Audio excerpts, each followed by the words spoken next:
He's not whitewashing slavery. So he's not? He's not. No, okay. He's not.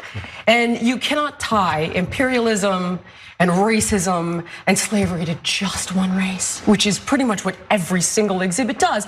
But let's talk about the fact that when you can't tie slavery. Let's talk about the fact. Slavery in America was. Do you realize that only less than 2% of white Americans owned slaves? But it was a system of white supremacy. You realize that slavery is thousands of years old? White people were Do you know the slave who owners. was the first race to try to end slavery? Wait a second. Well, what's controversial? I'm very surprised. This is an extraordinary exercise in historical revisionism. I'm really surprised. Do you realize that? Jillian, I'm surprised that you're trying to litigate who was the beneficiary of slavery and who was not. What I'm trying to tell you is that in the context of American history. Okay. In the context of American history, what are you saying is incorrect by saying that it was white people oppressing black people? Every single thing is like, oh, no, this is all because white people bad. And it's totally partisan. We don't, first of all, we don't have time to litigate all of this. Of course we don't, because then you're going to lose the argument. And everything is racialized, just like you're trying to do to me now. Excuse me. Trying to give you a lesson in history. Put it up full mass. Ironic. Jillian Michaels goes full Karen defending white people's role in slavery. According to Mediaite, the fitness influencer and Trump defender stunned CNN anchor Abby Phillip with her argument about white people and slavery during a heated exchange on Trump's push to review history in museums. Trump has spent years defending Confederate monuments and pushing against problematic aspects of U.S. history, including the widely mocked purges of information deemed to be DEI related. Most recently, he's been leaning on Smithsonian museums to review and revise their content to reflect Trump's views. So Michaels leaped to shield the white race from shouldering all of the blame and then lashed out at Phillip by claiming she racialized the argument. Producers know. All right. So this woman is raising a black child she adopted from Haiti, by the way. So here it is. Slaveholding, while extremely profitable, was virtually the only way to become truly prosperous in the South. That very profitability proved a challenge for the South because as the price of slaves increased, the percentage of white families who owned slaves decreased. In 1840, about a third of white families owned at least one slave. By 1860, about a fourth did. Those are facts. White people in the South who did not own slaves were deeply implicated in the system. With large numbers of non-slave holders hiring enslaved workers, trading with plantation owners, acting as bankers or insurers, and aiding the slave trade. Non-slave holders could sustain quite respectable family farms, gain respect as ministers or lawyers, or run shops in towns, but they could not attain the heights of their slave-holding neighbors.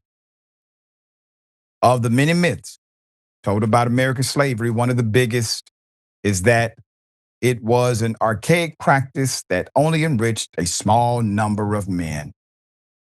The argument has often been used to diminish the scale of slavery, reducing it to a crime committed by a few Southern planters, one that did not touch the rest of the United States.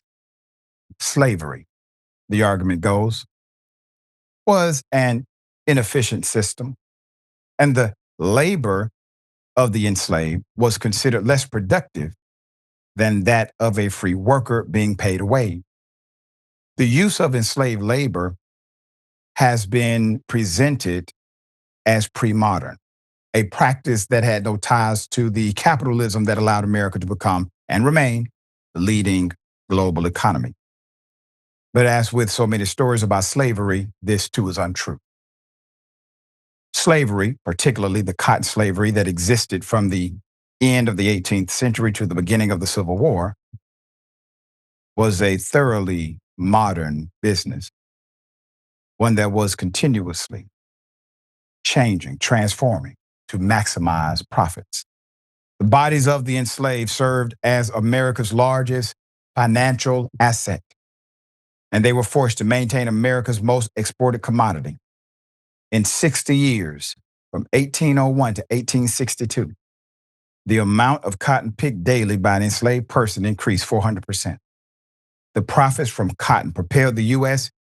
into a position as one of the leading economies in the world and made the South its most prosperous region. The ownership of enslaved people increased wealth for Southern planters so much that by the dawn of the Civil War, the Mississippi River Valley had more millionaires per capita than any other region. Slavery being enabled by members of the government. Of the 55 delegates to the Constitutional Convention, 25 owned slaves.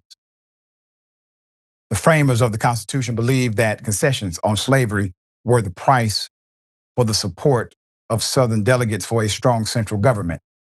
They were convinced that if the Constitution restricted the slave trade, South Carolina and Georgia would refuse to join the Union.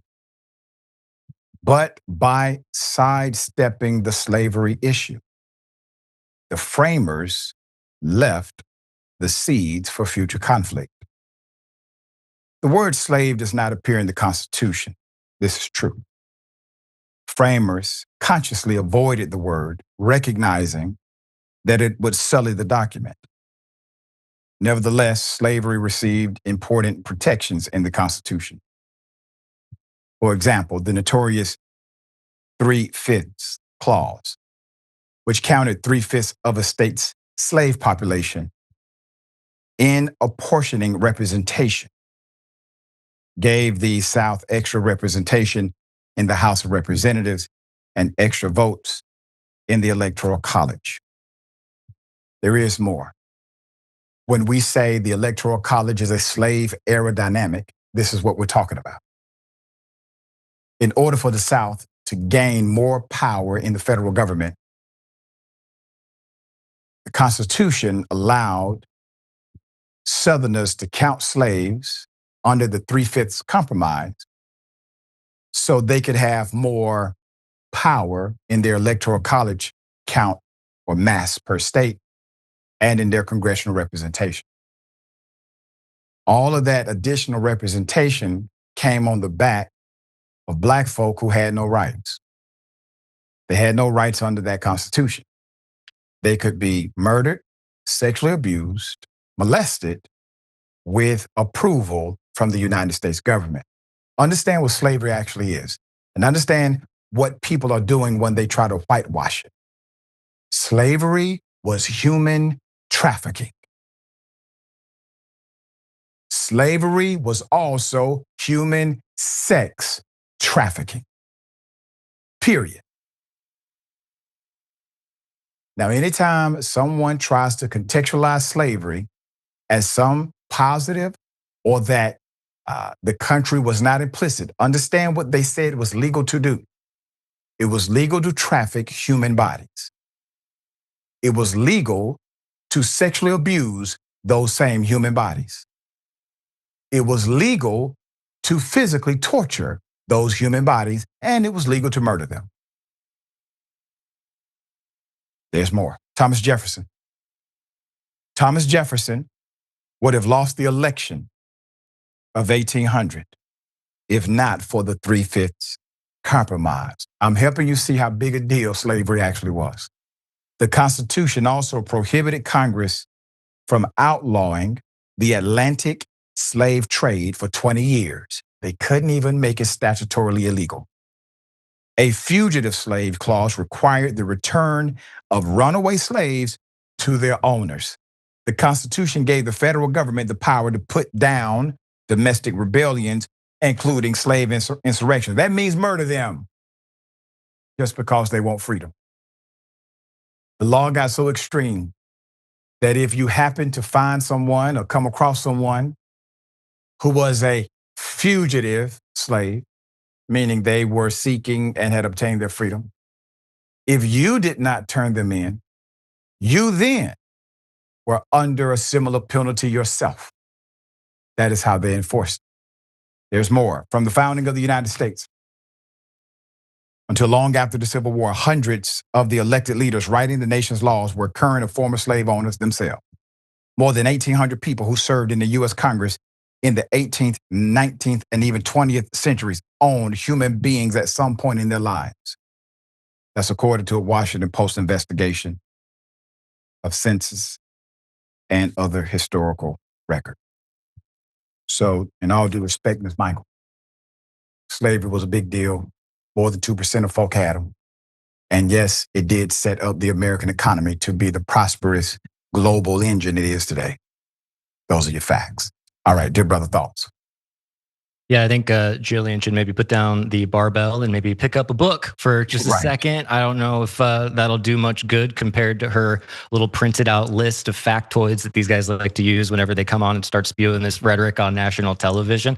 It's incredibly frustrating to listen to. Also, this is the same group that like 5 years ago was complaining about safe spaces and complaining about participation trophies. But how fragile do you have to be to not be able to look back at American history in like an honest and sober way and actually take accountability? It's not about guilt. It's not about going white person bad, as she says later in the interview. I think it's about atonement and understanding what actually went down, because the more I learn about it, there's always something new to learn. And these folks are not interested in the truth. They're interested in whatever rhetoric they can use to protect themselves from bad feelings. So I understand why Jillian Michaels works out so much, because I would too if my brain was made of vanilla pudding. Right. Very well said and probably factually. With all due respect. That's right. All due respect.